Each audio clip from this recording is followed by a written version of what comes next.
갈릴리의 가버나움 동네에 내려오사 안식일에 가르치심에 그들이 그 가르치심에 놀라니 이는 그 말씀이 권위가 있음이러라.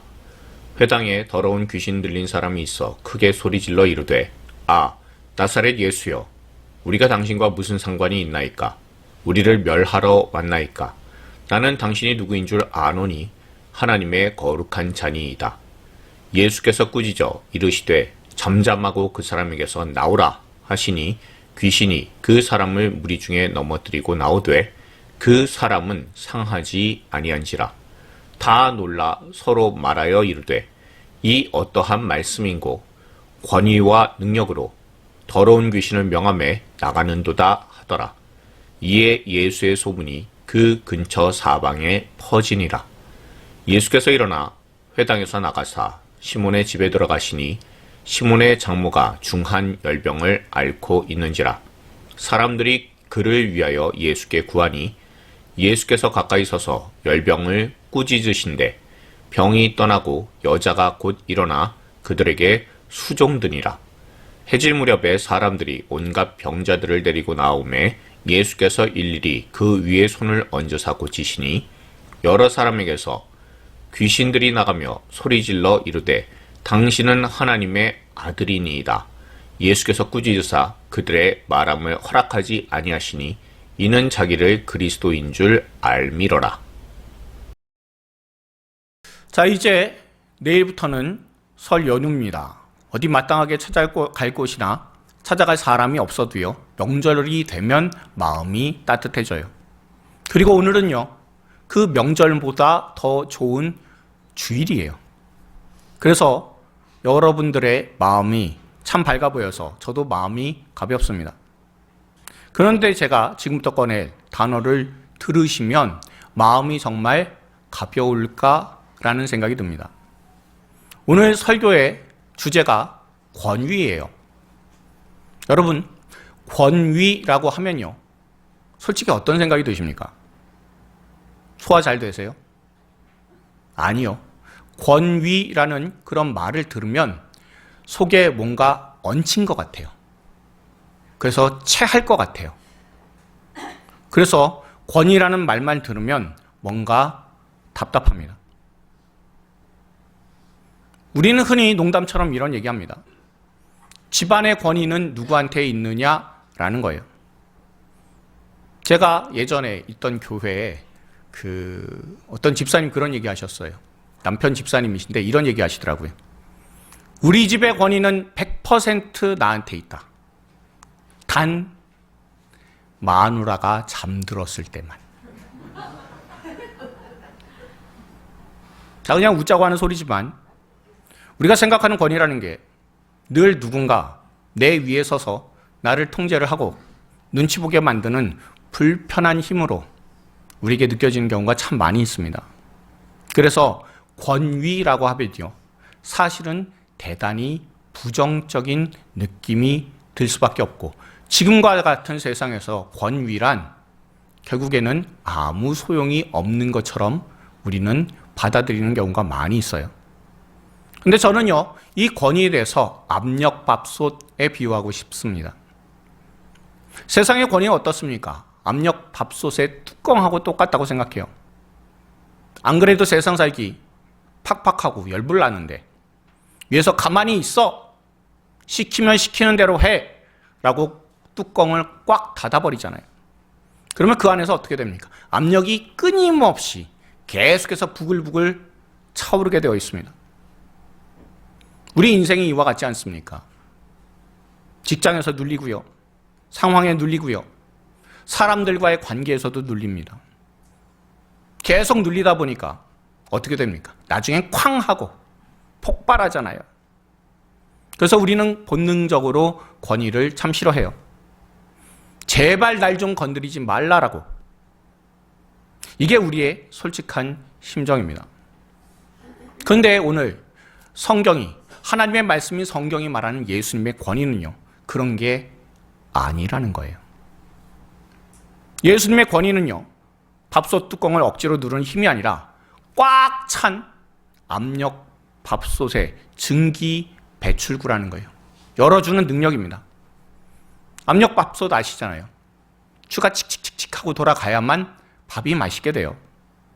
그리고 나중에 피 하면서 김이 다 빠져야만 우리가 맛있는 밥을 먹게 됩니다. 예수님의 권위가 바로 그런 거랑 똑같아요. 예수님의 권위는요, 꽉 막힌 우리의 삶을 열어주는 그런 탈출구, 해방구와도 같은 것이 예수님의 권위다라는 겁니다. 여러분, 신약 성경이 쓰인 헬라어로 이 권위라고 하는 단어를 보면요, 참 재미있어요. 엑수시아라고 하는 단어 쓰는데요, 엑스하고 우시아라는 단어 두 개의 합성어입니다. 엑스는 밖으로라는 뜻이에요. 그리고 우시아는 본질이라는 뜻입니다.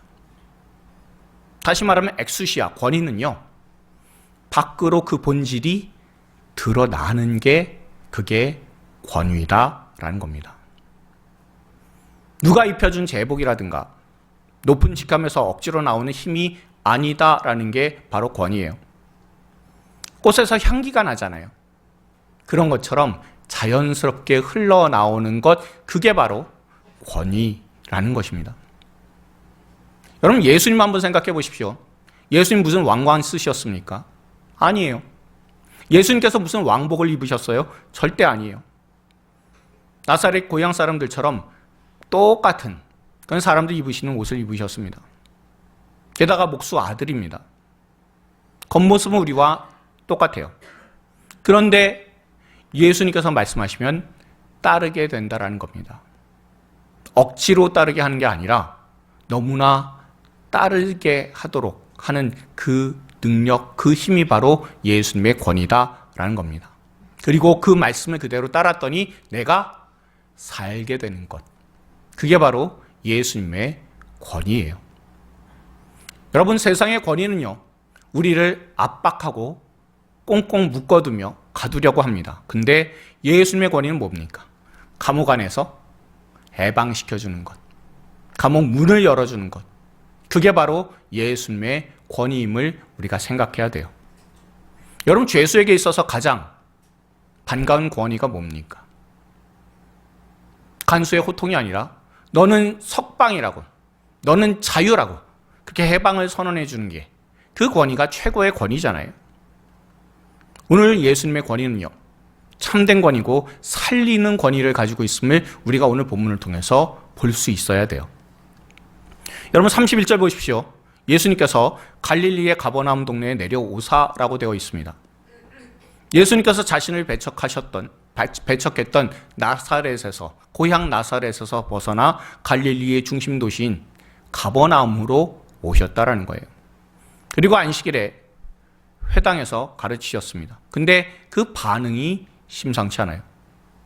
그들이 그 가르치심에 논란이 있는 그 말씀이 권위가 있음이러라 라고 되어 있어요.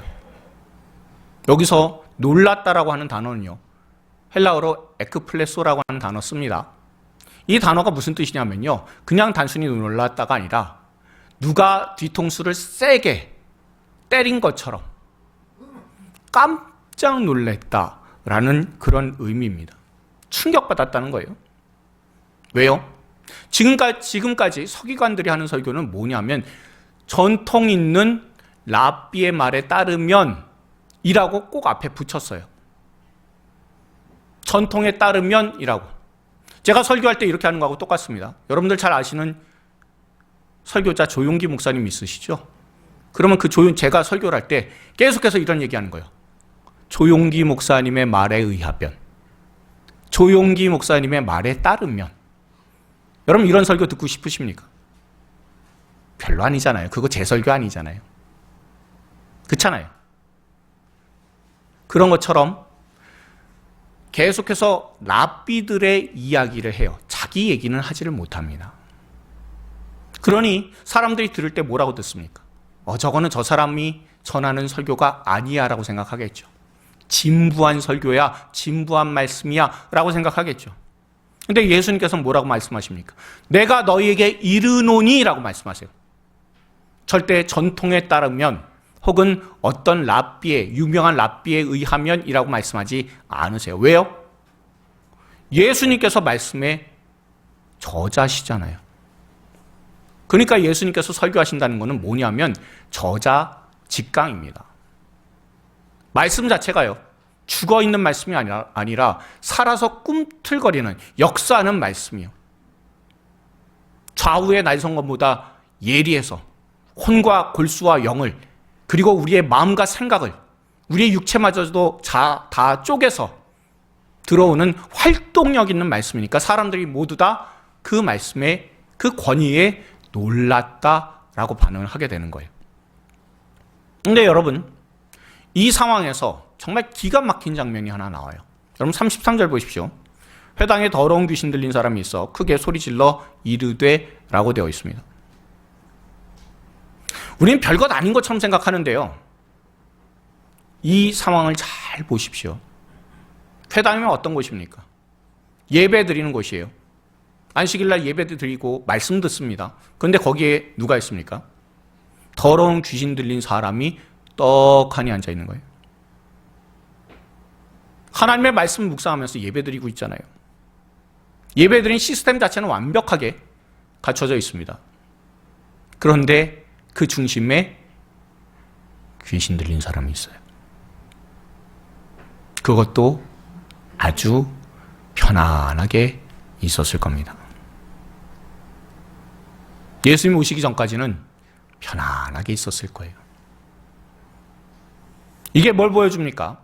우선 예수님께서는요, 광야에 들어가셔서 마귀의 시험을 받으셨습니다. 그리고 이기셨어요. 예수님의 기록된 첫 기적이 귀신 쫓아낸 거잖아요. 그러니 광야에서 말씀을 이기신 그 승리가 실제 삶에서 어떻게 이루어지느냐라는 것이 오늘 본문에서 우리에게 알려주는 내용이기도 해요. 예를 들면요, 저와 여러분이 새벽에 기도 열심히 드렸습니다. 그리고 나서 그 마음속에 뿌듯함이 있잖아요. 아, 오늘 기도 많이 드렸어.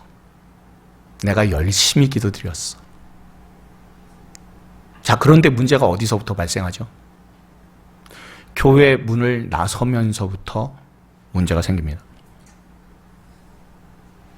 새벽의 영적인 승리는요, 반드시 우리 생활에서도 그대로 이어지지 않을 수도 있고 이어질 수도 있다라는 그 내용을 우리가 기억해야 돼요. 새벽에요, 정직하라라는 말씀을 받았다고 생각해 보십시오. 그러면 그 삶에 정직하라라는 그 말씀이 어떻게 이루어집니까? 기도 안 해보셔서 지금 대답 안 하시는 거죠. 한번 생각해 보세요. 기도 열심히 드렸는데 하나님께서 정직하라는 마음을 주셨어요. 그러면 그 정직하라는 것이 어떻게 삶에서 나타나게 되죠? 정말 정직한지 안 정직한지 한번 테스트해보자라는 걸로 나타나죠. 그렇지 않습니까? 안 그러면 내가 정직한지 어떻게 확인이 돼요? 주변에서 자꾸 거짓말하라고, 말 돌리라고 계속해서 이야기할 때도 있고요. 내 마음속에서 내가 정직하게 말해보면 내가 손해보는데 라는 그런 생각으로 나타나게 되잖아요. 다시 말하면요, 정직하라라는 그런 말씀을 받았다면 정직을 테스트하는 시험으로 나타나는 경우가 제일 많다라는 거예요. 시험을 봐야 실력이 어떤지, 기도한 내용이 진실인지 거짓인지, 받은 말씀이 진짜인지 가짜인지, 하나님의 말씀인지 아니면 내 마음에서 들리는 소리였는지, 그게 분명히 드러난다라는 겁니다. 오늘 여기에 나오는 이 귀신 들린 사람이요, 회당에 있는 사람이요, 어떤 상황입니까? 예배도 방해했을 거예요. 그렇죠? 예배를 방해하면서 어려움을 끼치기도 했을 겁니다. 그런데 아무런 능력이 나타나지 않아요. 그러니 랍비가 하는 그런 모든 말들은 거짓이다라는 게 확실해진 상황입니다. 예배를 드린다고 모여 있는데 정작 한 영혼을 붙들고 더러운 영을 몰아낼 수 있는 능력은 눈꼽만치도 없는 상황입니다. 껍데기만 화려해요. 혹시라도 저와 여러분의 모습이 이 모습을 닮아 있지는 않습니까? 귀신 들린 사람이 회당에 그대로 앉아있던 것처럼 저와 여러분들을 예배드리면서 내 이 문제는 하나님께서 해결 못하신다고, 그냥 마음 편하도록 위로되는 말만 좀 듣고 그리고 돌아가자라고, 그런 생각을 혹시 이 자리에 앉아 계시지는 않습니까? 근데 그때 귀신이 예수님 보고 소리를 질러요. 우리가 34절을요 한번 말씀을 실감나게 읽을 수 있도록 예수님의 마음이 되어서 그 장면을 떠올리면서 우리가 세 번역으로 한번 읽어볼 수 있길 바랍니다. 읽겠습니다. 아, 나사렛 사람 예수님, 왜 우리를 간섭하러 오셨습니까? 우리를 없애려고 오셨습니까? 나는 당신이 누구인지 압니다. 하나님께서 보내신 거룩한 분입니다. 아멘. 놀랍지 않으십니까? 귀신 들린 사람인데요, 예수님에 대해서요 고향도 알고요, 그리고 오신 목적도 알아요. 그리고 예수님의 정체가 누구인지 아주 확실하게 잘 알고 있습니다. 예수님을 따르는 제자들은요, 예수님이 누구신지 긴가민가해요. 저분이 도대체 누구시기에 이러는 상황이에요. 그런데 귀신 들린 사람은 어떻습니까? 다 알아요. 고향 알고요, 예수님의 오신 목적도 알고요, 예수님의 정체도 다 알고 있다니까요. 말 그대로 귀신같이 알아맞히고 있습니다. 근데 여러분, 이 귀신 들린 사람이요, 예수님을 안다고 해서 구원받았습니까? 이 귀신 들린 사람이요, 예수님의 정체를 알고 예수님의 오신 목적도 알고 예수님의 출신도 알고 있어요. 그런데 그렇게 예수님 안다고 해서 자유를 얻었습니까? 아니에요. 여전히 소리 질러요. 괴로워합니다. 비명 질러요. 떨고 있습니다. 여기에 우리의 비극이 있지 않습니까? 성경 좀 많이 안다고요? 제자 훈련 여러 번 받았다고요? 설교 수백 번 들었다고요? 그래서 내가 교회를 잘 안다고요? 아니에요. 여러분, 아는 건 믿음이 아닙니다. 귀신도 예수님이 하나님의 아들이신 줄 알고 믿고 떨잖아요. 근데 차이가 있다면 뭡니까? 절대 예수님을 주님으로 섬기지 않는다라는 겁니다. 절대 예수님께 순종하지 않아요. 그게 결정적인 차이입니다. 아유, 목사님, 전에 그 말씀 다 들었어요. 알고 있어요. 아는 게 무슨 소용입니까? 그 말씀이 저와 여러분을 다스리지 않는데요, 예수님의 그 말씀이 나의 주인이 돼서 내가 그 말씀에 따르지 않고 있다면요, 그거는 예수님 믿는 게 아니다라는 겁니다. 여전히 내 인생의 주인은 내가 되어서 그래서 살아가고 있는데, 예수님을 안다는 지식은요 절대로 우리를 자유하게 하지 못해요. 자, 예수님 보십시오. 자, 귀신이 뭐라고 했습니까? 나사렛 사람, 고향 알아요. 그리고 왜 오셨는지 알아요. 그리고 또한 예수님의 정체까지도 다 알 때 예수님께서 뭐라고 말씀하세요? 네가 나를 알아보는구나, 참 기특하다라고 말씀 안 하시는 겁니다. 35절의 말씀을 우리가 예수님의 심정으로 한번 읽어볼 수 있길 바랍니다. 읽겠습니다. 예수께서 꾸짖어 이르시되 잠잠하고 그 사람에게서 나오라 하시니 귀신이 그 사람을 무리 중에 넘어뜨리고 나오되 그 사람은 상하지 아니한지라. 아멘. 여기서 꾸짖다라고 되어 있잖아요. 이 꾸짖다라고 하는 이 말은 무슨 뜻이냐 하면요, 입에 재갈을 물리다라는 뜻이에요. 그리고 재갈을 물려서 권위를 가지고 짐승의 입에 재갈을 물렸으니 꼼짝 못하게 만든다라는 의미를 갖고 있습니다. 시끄럽게 떠드는 입, 그 혼돈의 입을 다물게 하시는 거예요. 이 말씀에 어떤 일이 일어납니까? 귀신이 나가고 바로 그 사람의 정신이 온전해져요. 요즘 세상 사람들이요, 그리고 성도들마저도 착각하는 게 있습니다. 여러분, 자유라고 생각해 보십시오. 자유라는 것이 무엇입니까? 자유라고 하면요, 내 마음대로 하는 거라고 생각해요. 그리고 내가 다른 사람한테 간섭 안 받고 내 기분 내키는 대로 하는 것, 이걸 자유라고 생각을 합니다. 속지 마세요. 그건 자유 아닙니다. 방종이에요. 죄가 시키는 대로 끌려다니는 노예 생활에 불과합니다. 내버려 두면요, 그냥 망하는 길로 직행해요. 그게 세상 사람들이 말하는 자유입니다. 그게 무슨 자유입니까?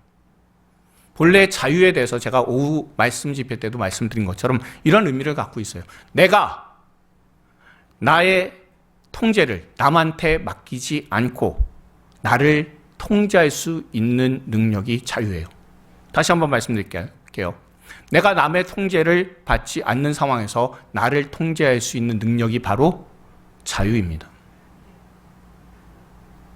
다른 사람이 통제 안 하고 내가 나를 통제해서, 그래서 내가 스스로 자유롭게 되는 것을 자유라고 해요. 이게 세상에서 자유에 대한 그런 결론입니다. 진짜 자유가 뭡니까? 나를 짓누르던 어둠의 세력이 예수님의 권위 앞에서 산산조각이 나고 그 자리에 기록된 하나님의 말씀이 내 마음에 확 꽂혀서 실제 사건으로 드러나게 되는 것, 그게 바로 자유라는 거예요. 사람의 능력으로선, 사람의 힘으로서는 내가 나 스스로를 통제를 못해요. 내 안에 있는 죄악이 통제를 하는 거죠. 그러나 그런 상황에 하나님의 말씀이 내 안에 들어와서 그 말씀에 따라서 내가 생각하고 행동할 수 있는 것, 말씀이 기준이 되어서 내가 살아가고 말하고 행동할 수 있는 것, 그게 바로 참된 자유라고. 그러지 않으면 죄에 빠져서 살아가는 노예 생활일 뿐이라고. 하나님의 말씀은 오늘 이 귀신 나간 사람을 통해서 우리에게 알려주고 있습니다. 누가복음 4장 18절에서 예수님께서 오신 목적이 뭐라고 하십니까?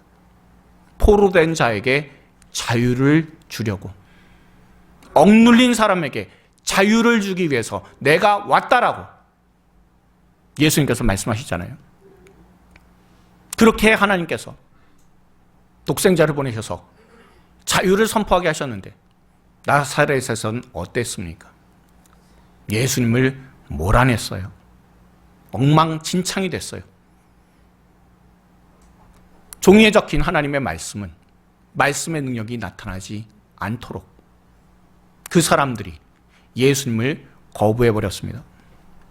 근데 여기 가버나움에서는 어떻습니까? 말씀이 현실이 되도록 하나님의 역사가 나타났습니다. 내 인생을 엉망진창으로 살아가던 나의 모습이 말씀이 들어오게 되니까 그 귀신 들려서 살아가는 그 사람의 삶, 무질서의 삶, 억눌린 삶에서 벗어나서 이제 하나님 앞에 질서를 찾잖아요. 하나님의 말씀에 의해서 질서 있게 살아갈 수 있는 것, 그게 바로 자유라는 것을 여러분 기억하십시오.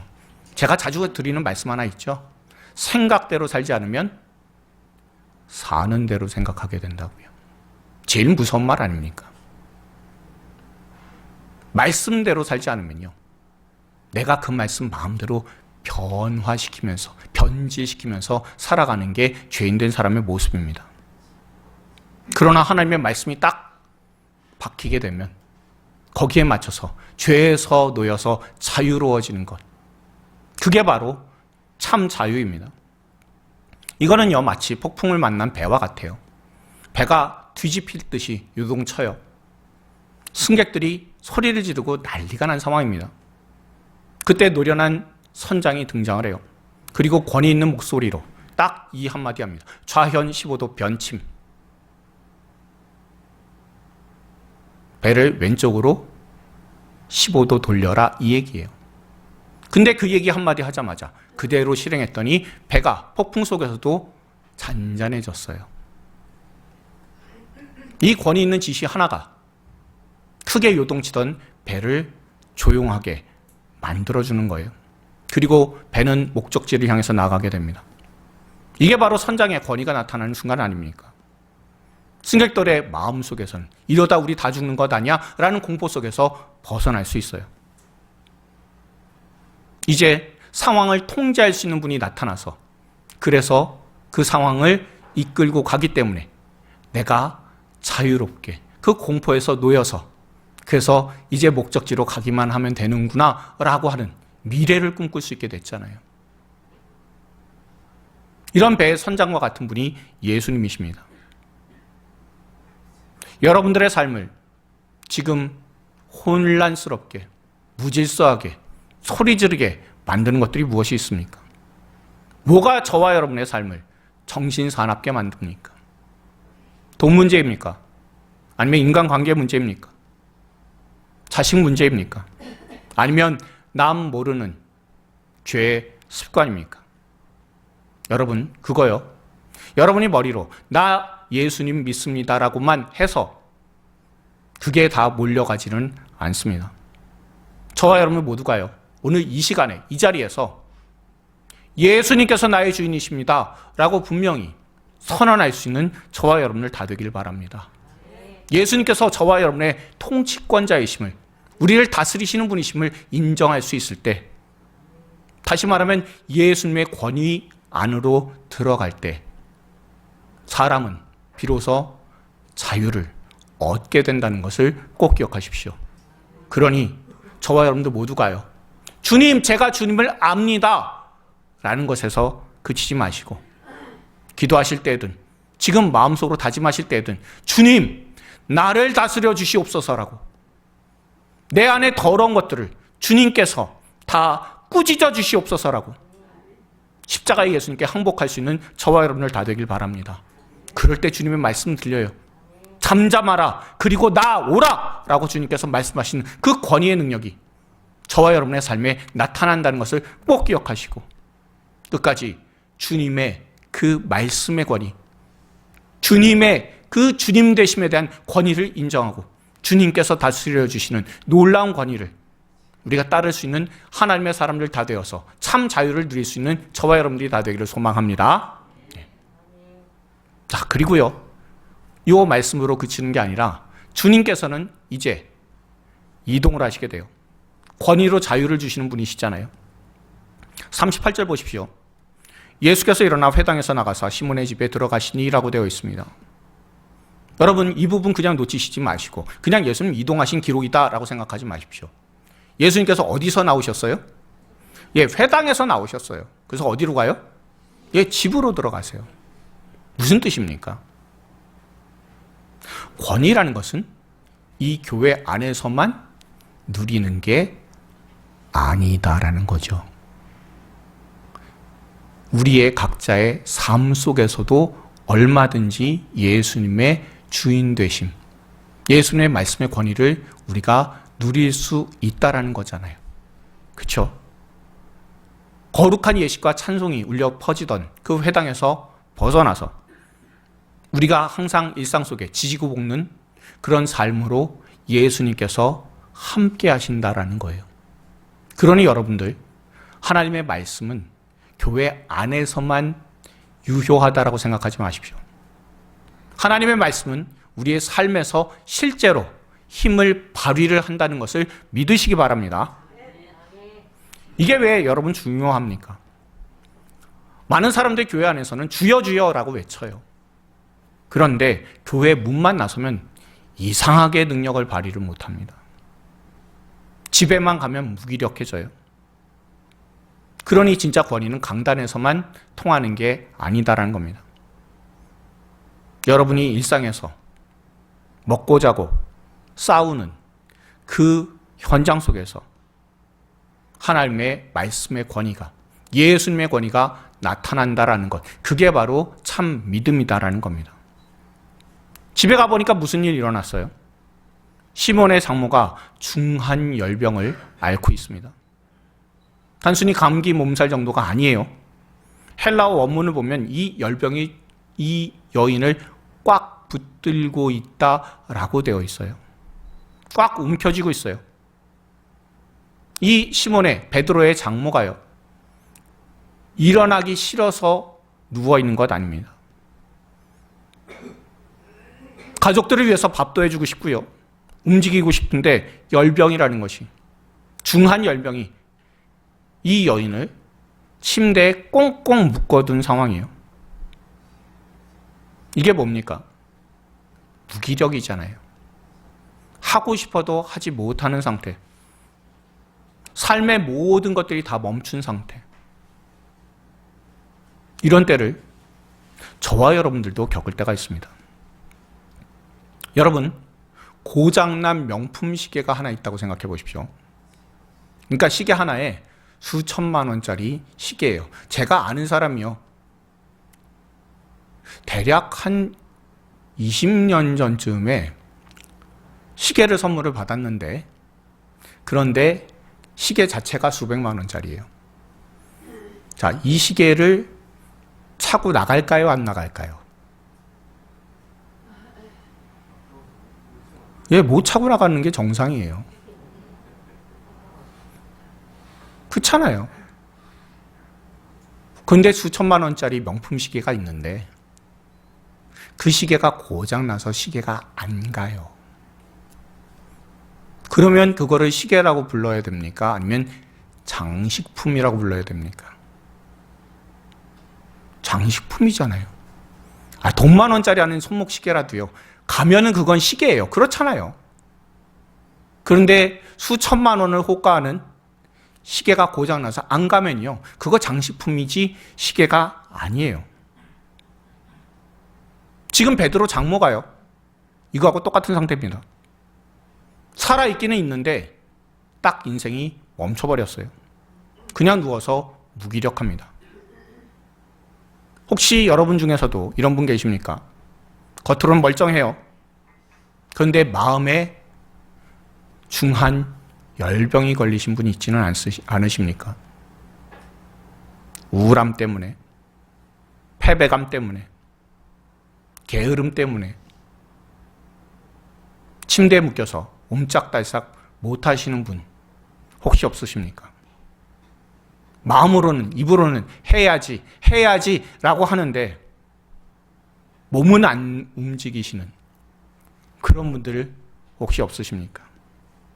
그게 바로 오늘 본문에 나온 것처럼 그냥 침대에 묶인 거예요. 눌린 겁니다. 그때 예수님께서 어떻게 하십니까? 가까이 서서 열병을 꾸짖으신데 병이 떠나고라고 39절에 되어 있어요.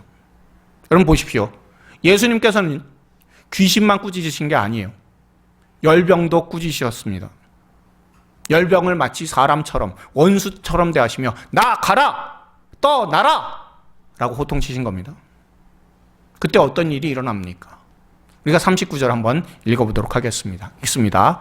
예수께서 가까이 서서 열병을 꾸짖으신데 병이 떠나고 여자가 곧 일어나 그들에게 수종드니라. 아멘.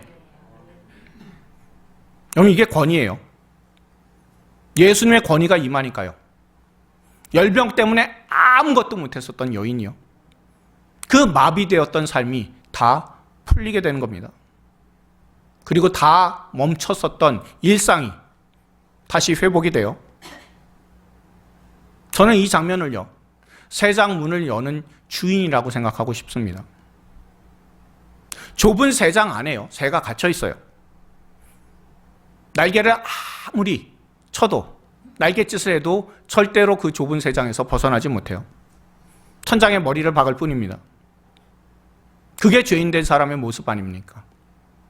그런데 주인이 그 새를 불쌍히 여겨서 세장 문을 열어줬다고 생각해 보십시오. 그러면 새는 자유롭게 훨훨 날아갈 수 있을 겁니다. 그게 권위입니다. 세장 문이 열리는 그 순간에 새는 더 이상 세장 안에 갇힌 존재가 아니에요. 날개 펴고 창공을 훨훨 날아갈 수 있습니다. 예수님의 치유는요, 단순히 아픈 거 낫게 해줄 게가 아닙니다. 저와 여러분의 삶을 무기력하게 만드는 그런 감옥에서 우리를 해방시키시고 자유를 주시는 그런 귀한 권위가 예수님께 있다는 거예요. 그러니 예수님의 권위는 우리를 억누르는 권위가 아니라 우리에게 자유를 선포하시는 권위다라는 것을 여러분들 꼭 기억하십시오. 예수님의 권위는 그저 과시용이 아니라 억눌린 자의 엉킨 문제들을 다 해결해 주시고 풀어주시는 그럴 때 사용되는 권위다라는 거예요. 그러니 예수님의 권위는 예배당 안에서만 갇혀있는 권위가 아니라 우리 일상의 문제로 들어와서 우리에게 자유를 주시는 권위입니다. 오늘 저와 여러분이 묵상한 예수님은 어떤 분이십니까? 오늘 말씀의 제목처럼 권위로 자유를 선포하시는 분이십니다. 예수님의 권위가 선포되니까요, 그동안 해결되지 않았던 문제였던 가버나움 회당에 있었던 그 귀신 들린 사람의 귀신이 쫓겨나고요, 갑작스럽게 닥친 인생의 문제, 인생의 열병, 그것마저도 다 해결이 되었습니다. 묶인 것이 눌려서 자유를 선포를 해주신 예수님의 능력이 드러났어요. 그래서 예수님께서 가장 먼저 설교하실 때 무슨 말씀하셨어요? 자유를 주기 위해서 왔다라고. 포로된 자에게 자유를 주기 위해서, 아무것도 못하는 그런 심령에 자유를 주기 위해서, 세상의 여러 가지 일들에 의해서 힘들고 어려워해서 꽉 눌려있는 우리에게 자유를 주기 위해서 예수님께서 찾아오셨다라는 거잖아요. 그러니 이 말씀은 오늘 본문 당시에만 성취된 게 아닙니다. 귀신 들렸던 사람이 자유를 얻게 되고 중병을 앓던 베드로 장모가 병에서 풀려난 게 전부가 아니다라는 거예요. 예수님께서 십자가의 죽으심으로 그때 흘리신 보혈의 권리로 말미암아 우리가 자유를 얻게 되었다라는 겁니다. 그러면 이제 저와 여러분들이 죄의 사망의 권세에서 자유를 얻게 된 저와 여러분들이 이제 할 것이 무엇입니까? 제가 이것을 묻고 싶습니다. 당신이 예수님의 권위로 자유를 지금 얻었다면 이제 그 자유로 무엇을 하시겠습니까? 라는 거예요. 그 자유를 가지고 도로 그 자리에 누우시겠습니까? 아니면 일어나시겠습니까? 입니다. 오늘 본문의 마지막 보십시오. 베드로의 장모는 치유를 받자마자 뭐 했어요? 곧 일어나서 그들에게 수종드니라 라고, 섬기니라 라고 되어 있어요. 예수님께서 내가 너 고쳐줬으니까 밥상 차려와라 라고 말씀하셨습니까? 아니에요. 내가 자유를 얻게 되니까 너무 기뻐서 그래서 섬기게 되었다라는 거예요. 저절로 손과 발이 움직이게 되었다라는 겁니다. 사도 바울은 갈라디아서 5장 13절에서 이렇게 우리에게 권면을 해요. 우리가 5장 13절의 말씀, 오늘 말씀을 여러분이 깊이 묵상하면서 이 말씀 한번 읽어볼 수 있길 바랍니다. 읽겠습니다. 형제들아, 너희가 자유를 위하여 부르심을 입었으나 그러나 그 자유로 육체의 기회를 삼지 말고 오직 사랑으로 서로 종노릇 하라. 아멘. 저와 여러분이 무엇 때문에 부르심을 받았습니까? 무엇 때문에 이 자리에 나왔습니까? 자유를 위해서요. 자유를 위해서 부르심을 받았습니다. 진짜 자유가 뭡니까? 내 마음대로 하는 게 자유가 아니라고요. 내가 기쁨으로 섬길 수 있는 것, 그게 자유라고요. 그 자유를 저와 여러분에게 허락해 주셨다는 겁니다. 그러니 섬김은요, 노동이 아니에요. 섬김은요, 내가 몸과 마음이 건강하다는 증거입니다. 그리고 내가 자유롭다, 자유하다라는 증거가 바로 섬김이에요. 아픈 사람은 못 섬깁니다. 묶인 사람은 남을 못 돌봐요. 그러나 자유한 자만 섬길 수 있다는 것을 꼭 기억하십시오. 사랑하는 성도 여러분, 오늘 이 시간, 오늘의 이 말씀을 마음에 꼭 두실 수 있기를 바랍니다. 예수님의 권위로 자유해지셨습니까? 그렇다면 오늘 말씀 통해서 마음이 탁 트이고 홀가분해지는 그런 자유를 얻었다라고 마음속에 감정으로만 두지 마시고 문제의 자리에서 일어날 수 있는 저와 여러분들 다 되기를 바랍니다. 나 이제 죽을 것 같아. 그런 우울함, 죄책감, 그리고 과거의 상처, 그런 침상으로 들어가지 마시고 눕지 않는 비결이 딱 하나 있으니 그게 바로 섬긴다라는 것. 여러분들 꼭 기억하셔서 섬김을 통해 나는 예전에 죄와 사망의 포로였는데 예수님께서 나에게 자유를 주셨다라고 분명히 선언할 수 있는 저와 여러분들 다 되길 바랍니다. 그리고 이 자리에서 그 섬김의 결단을 하셨다면 우리 성도들끼리 서로 섬겨주시고 그리고 하나님의 권위는 교회 안에서만 있는 게 아닙니다. 여러분들 일상에 여러분들 돌아가셔서 그래서 섬김을 통해서 예수님의 자유를 주시는 권위를 선포하실 수 있길 바랍니다. 누군가 주변의 이웃들 가운데 계속해서 낙심하고 술로서 인생을 보내고 있다면 술 친구하지 말고 나를 친구 삼아라고 하면서 다가갈 수 있는 저와 여러분들 다 되길 바랍니다. 저는 저와 여러분의 자유가 나는 예수님 압니다에서 그치지 않으시길 바랍니다. 예수님이 나를 구원해 주셨습니다라고 분명히 고백할 수 있는 저와 여러분들 다 될 수 있길 바랍니다. 그래서 저와 여러분의 삶에서 예수님의 구원의 능력, 그 자유를 주시는 놀라운 능력이, 그 권위가 저와 여러분들에게 다 있기를 소망합니다. 그래서 오늘 선포된 이 엑수시아, 예수님의 그 권위가 저와 여러분의 습관이 되고 이 습관이 굳어져서 성품이 될 수 있는 하나님의 사람들이 다 되기를 주님의 이름으로 축원드립니다. 우리 주변에 계신 분들한테 이렇게 권면해 주십시오.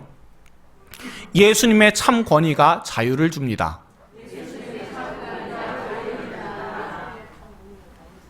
한 번 더요. 받은 자유로 당신을 섬기겠습니다. 자, 마지막으로 한 번만 더 하겠습니다. 눕지 말고 섬김으로 일어납시다. 네. 그 놀라운 은혜의 능력들을 맛볼 수 있는 저와 여러분들이 다 될 수 있기를 소망합니다.